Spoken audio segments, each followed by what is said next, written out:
State lawmakers are now condemning the killing of a Palestinian-American citizen with ties to our state.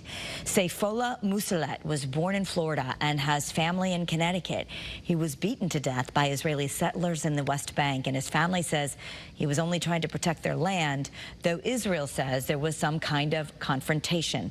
Palestinians say Israeli settlers have been encroaching on their land and terrorizing those who try and access it. In a statement, Congresswoman Rosa DeLauro says, "I condemn the killing of Seyfoullah Moussalet and demand that the U.S. Department of State and the Federal Bureau of Investigation launch a formal inquiry into this targeted killing of an American citizen. I will continue to advocate for a ceasefire that allows unimpeded delivery of humanitarian aid, the release of remaining hostages held by Hamas, and negotiations to end this war."